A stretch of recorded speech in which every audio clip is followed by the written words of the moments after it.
పిలుచుకొని ఏం చేశాడంటే, యెహోవా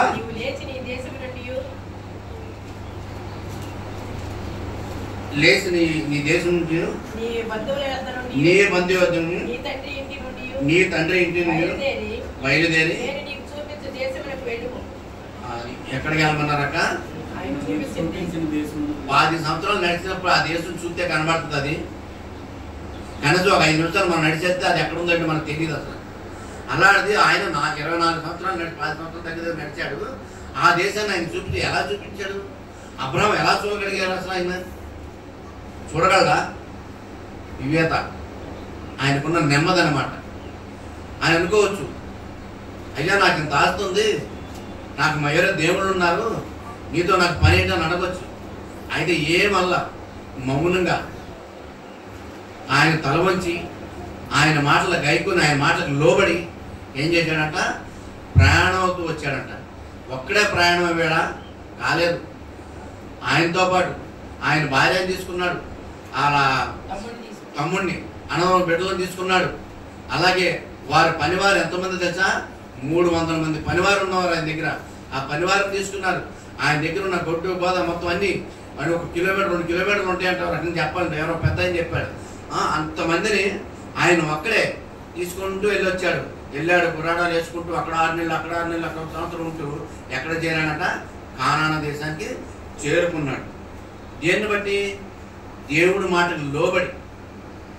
ఆయనకి లోబడ్డాడు కనుక ఆయన ఏం చేశాడంట? కానానికి చేస్తూ వచ్చాడు. నిజంగా ఒక రకంగా చెప్పాలంటే వాళ్ళు వృద్ధులు అసలు అంత దూరం ప్రయాణం చేయగలరా? వాళ్ళని కారులో వెళ్ళారా, ట్రైన్లో వెళ్ళారా? నడక. ఆ దినాన్ని ఏమి లేవు అసలు. అయితే అప్పటికే ఆయన 74 సంవత్సరాలు, ఈమెకి 60 సంవత్సరాలు అయినా కూడా కాలినడకన వెళ్తూ వచ్చారన్నమాట. ఎప్పుడైతే ఆయన కానాను దేశంలో ఆయన గుర్తుపట్టి అక్కడ చేర తీసుకొని, ఎప్పుడైతే అక్కడ గుడారాలు వేసుకొని ఎవరి కోసం ఎదురు చూస్తున్నారంటే వీరు, ఆయన ఎవరైతే ఆయన స్వరం వింటూ దేవుడు మాట్లాడుతూ వచ్చాడో ఆయన కొరికి అక్కడ ఎందుకు ఎదురు చూస్తున్నారు? అయ్యా, నీ కానాను దేశాన్ని, నువ్వు చూపించిన దేశాన్ని నేను చేరుకున్నాను, నన్ను నువ్వు ఎప్పుడు కలుస్తావు, నాతో ఎప్పుడు నువ్వు ఉంటావని వాళ్ళు ఊహించుకుంటూ ఉన్నాడు. అప్పుడేంట ఎవరు వస్తున్నారంట? 3 మనుషులు ఆ ఎడారిలో, ఆ ఎండ టెండలో, ఆ ఇసుకలో, ఆ మండు టెండలో 3 వస్తున్నారంట. అట్నుంచి ఈయన అక్కడ కూర్చొని చెట్టు కింద ఉన్నవాడు చూసి ఏం చేశాడంట? చెంగుమని పరిగెత్తుకుంటూ వెళ్ళి ఎవరైతే మధ్యలో ఉన్నారో వారి కాళ్ళ మీద పడిపోయి సాష్టాంగం పడ్డాడంట. అయితే తర్వాత చదవక,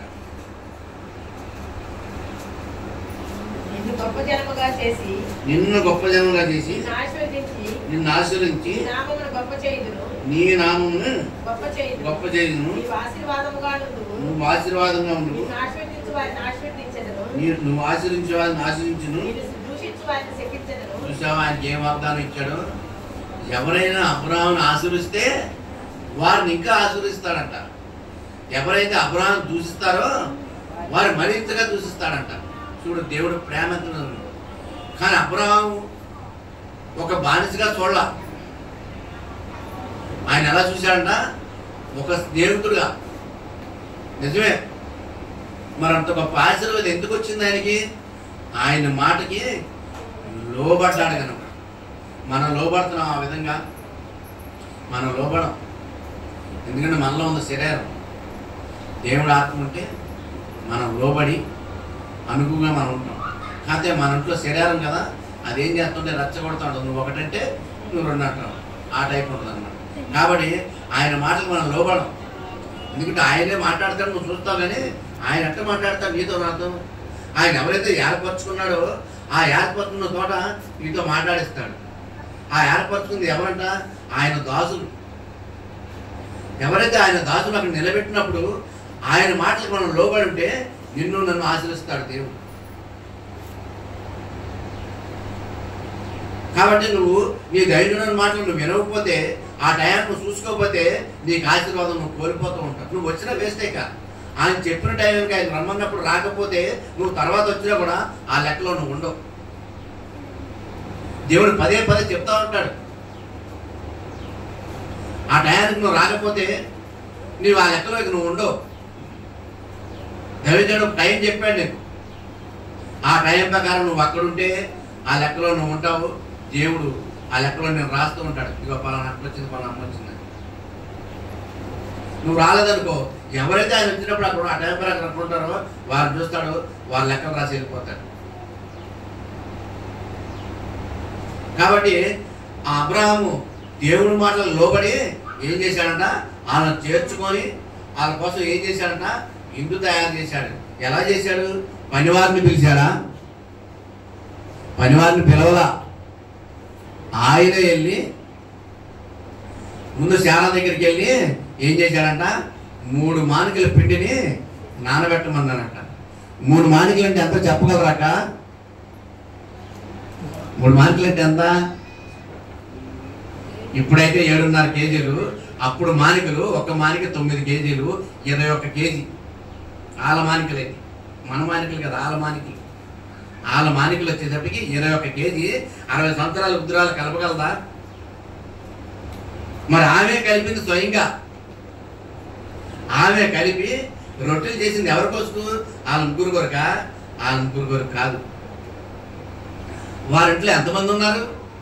300 మంది పనివారు ఉన్నారు, అన్నదమ్మ బిడ్డలు ఉన్నారు, అబ్రహాం ఉన్నాడు, శారా ఉంది. వీళ్ళందరూ కలిపి చేసి పెట్టింది. అయితే అబ్రహాముడు వెళ్ళి ఏం చేశాడంట, దూడ, లేత దూడని, అది ఎంత లేత దూడ అంటే అసలు నిలబడుతుంది, అది ఎంతసేపు దాని ఉత్సాహం కొద్ది గది రాస్తూడదు అనమాట. అటువంటి దూడని వెళ్ళి పరిగెత్తికెళ్ళి పట్టుకొని దాన్ని పరీక్షించి అప్పుడు పనివాడికి ఇచ్చి దీన్ని చేయమని చెప్పాడు. చూసావా, ఎవరిని ఆయన చిన్నగా చూడలా. దేవుడితో పాటు ఆయన ఏం చేశాడంట, సమానంగా చూశాడనమాట. కానీ మన సంఘాలు ఏం జరుగుతాయి తెలుసా? సేవకు ఒక రకంగా చూస్తారు, వచ్చే విశ్వాసం ఒక రకంగా చూస్తారు, ఒకరు స్పెషల్ ఒకరు అన్స్పెషల్ అనమాట. అయితే అబ్రహాం ఏం చేశాడు తెలుసా? సమానంగా చూశాడు అందరికి, పనివారితో సహా, వచ్చిన దూతంతో సహా, దేవుడితో సహా అందరికి ఒకటే పెట్టాడు. నీకిది నీకిది నీకు ఎదని పెట్టలా.